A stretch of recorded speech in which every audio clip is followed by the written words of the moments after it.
Of the prestigious, the extremely prestigious WCPW Commentator of the Year Awards. If you could take your attention right now and place it on the royal box right there. Ladies and gentlemen, King Ross!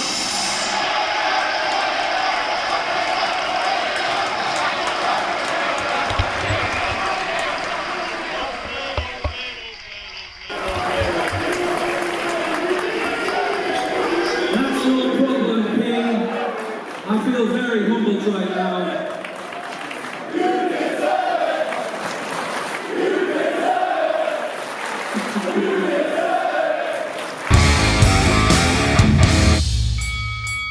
Wagwan fam, I'm King Ross, your my loyal subjects, and this right here is the trophy that signifies me as your WCPW Commentator of the Year. But as you could have guessed by the fact that I've won that thing, this trophy means more than just Commentator of the Year, because those polls, it descended into nothing more than a popularity contest. That trophy there represents me as the most popular guy here at WhatCulture, especially more popular than Jack the Jobber, because I know how much that eats alive at him every single day of his life. I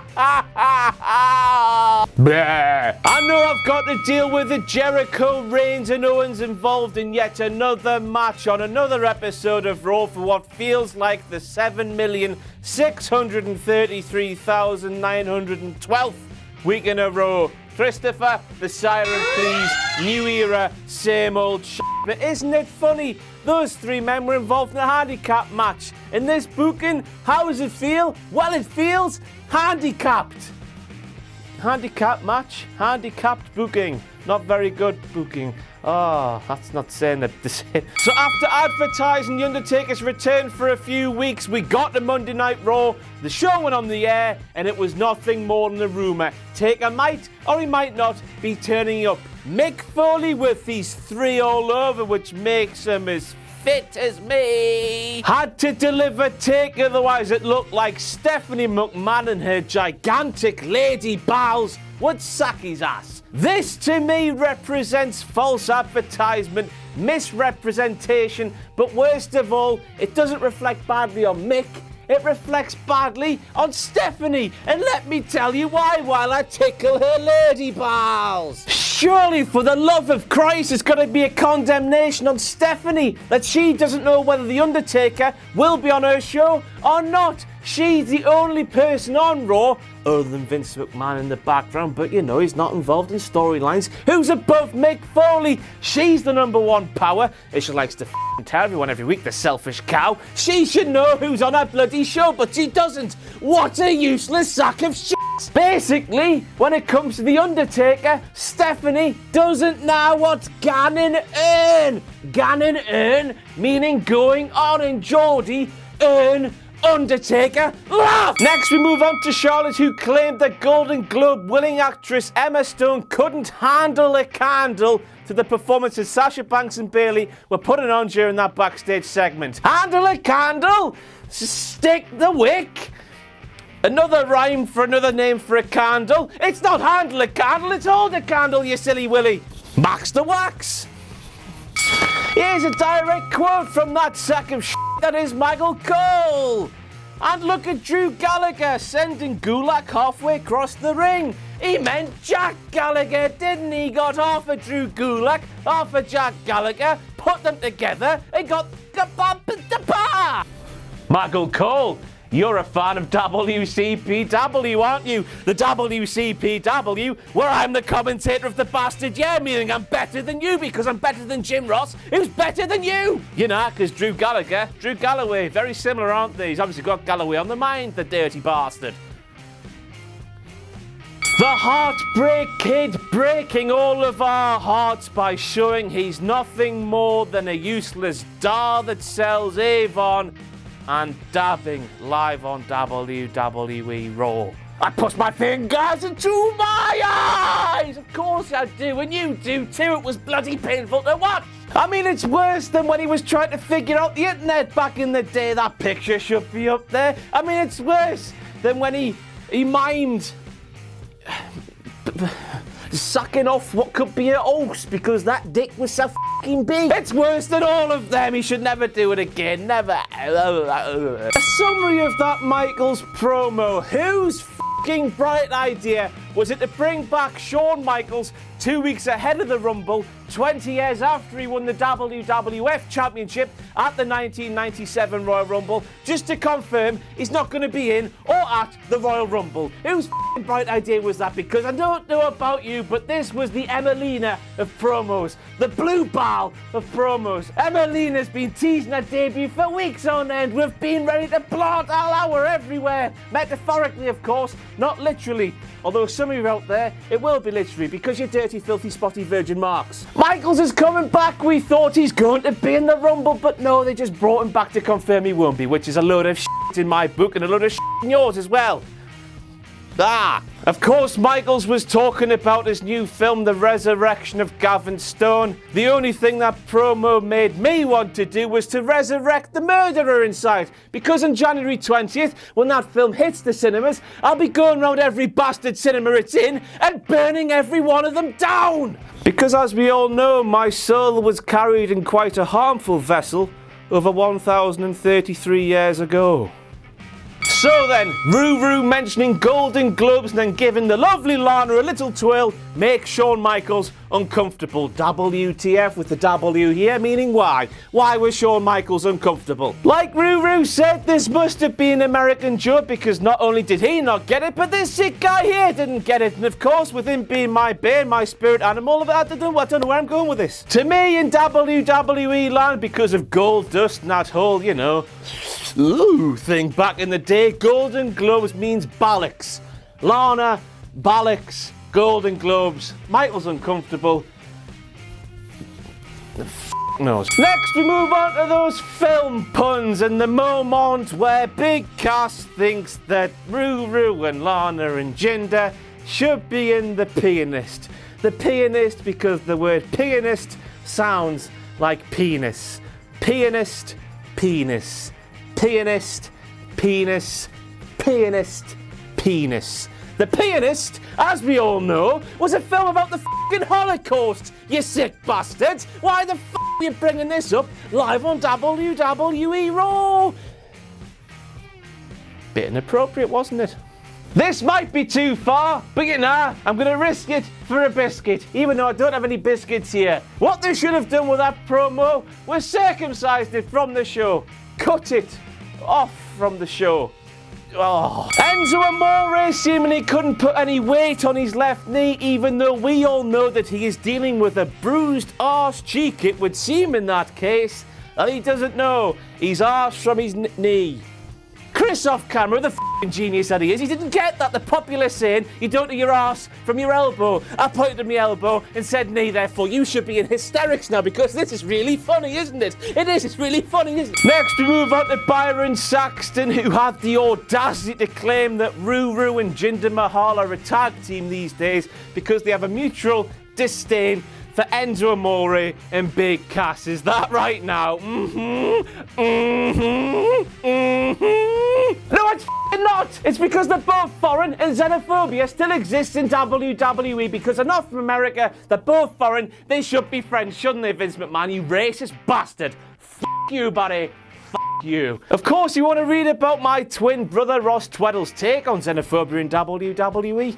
Purchase WhatCulture's own magazine about wrestling called Wrestling for only $8.99 from shop.whatculture.com.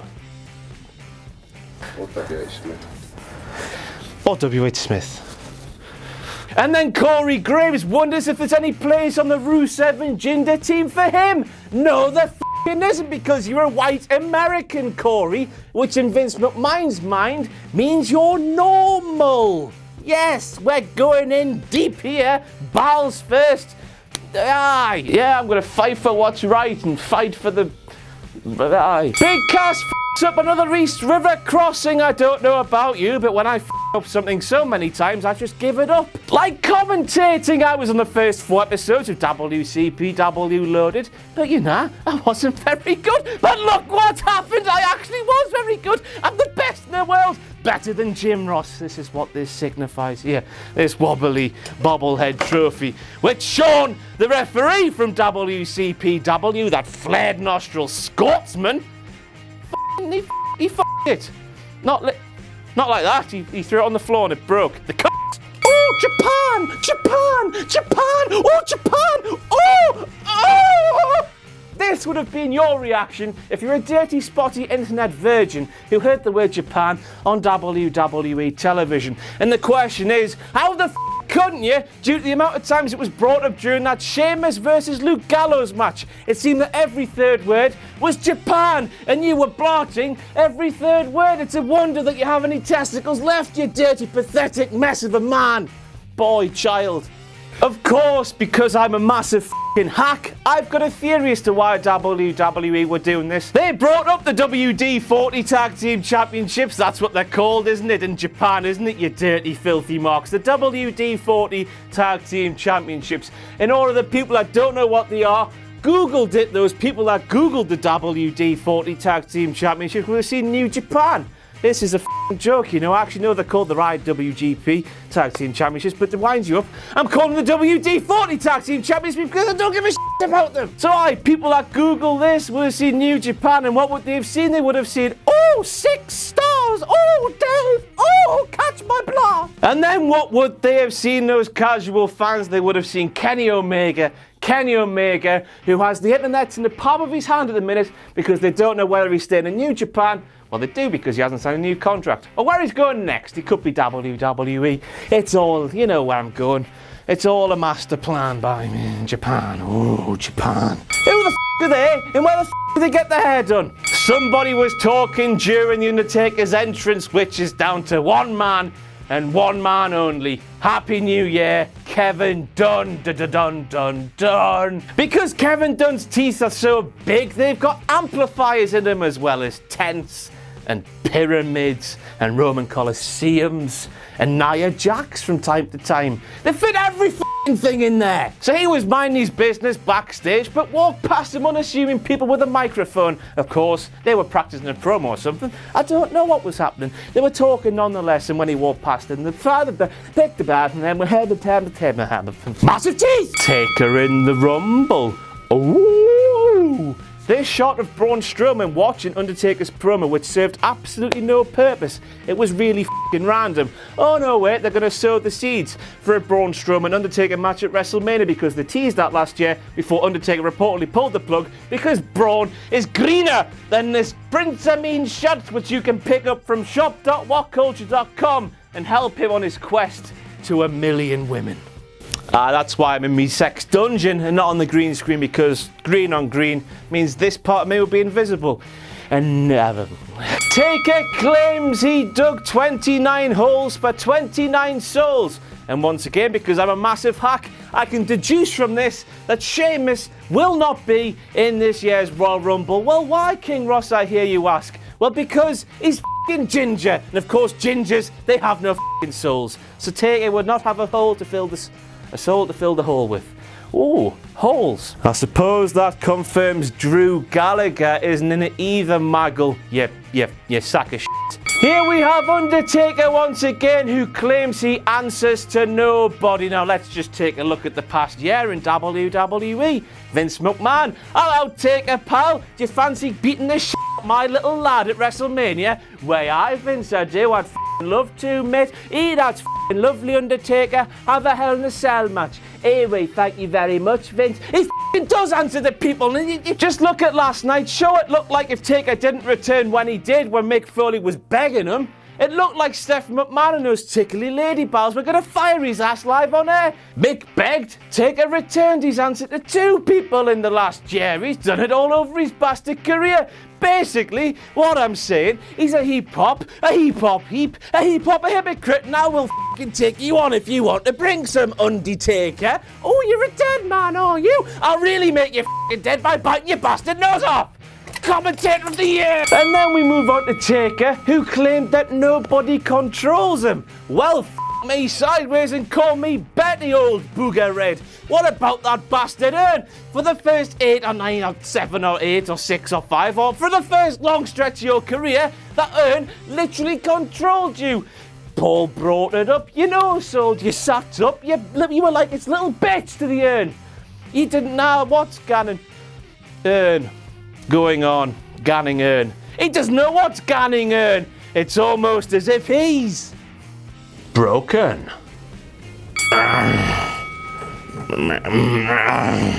Sexual assault on Monday Night Raw. Yay! We also the moment where Alicia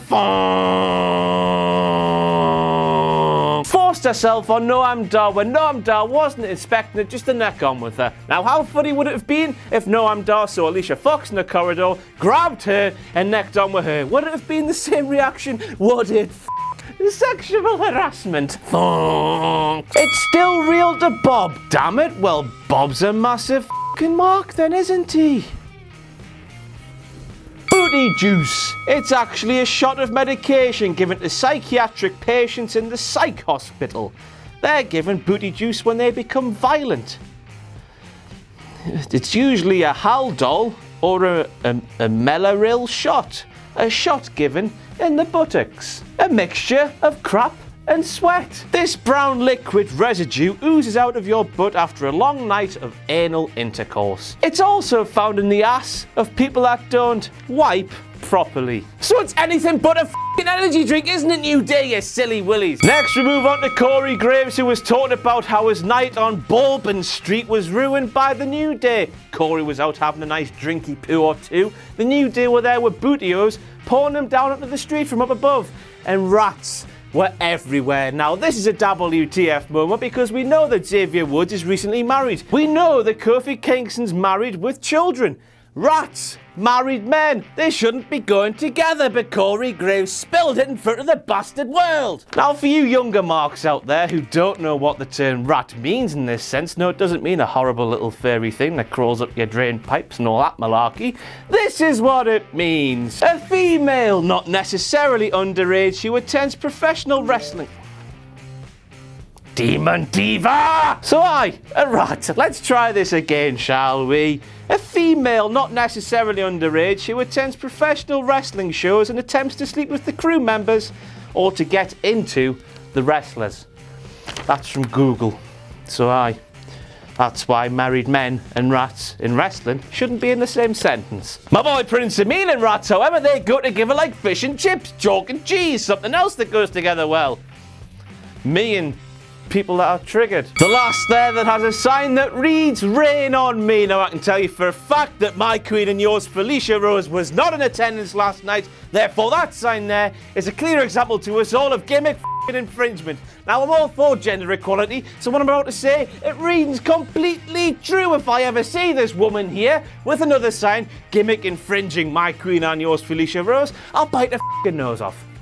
Who the does he think he is? Get that referee hired on WCPW. Those of you that do watch WCPW will see tag team matches in the WCPW ring every time. The referee loses control, he doesn't know who's the legal men, it always ends in a cluster. The main event with Kevin Owens and Chris Jericho against Roman Reigns ended in a similar fashion. Jericho and Owens were in the ring for far too long. The referee should have been counting them out, but he didn't do that. But who the cares? Because Chris Jericho won. Team Kevin and Chris are the WWE Universal Champion and the United States Champion at the same time. An episode of Raw doesn't end in disqualification. I'll repeat that again. The main event of Raw does not end in disqualification.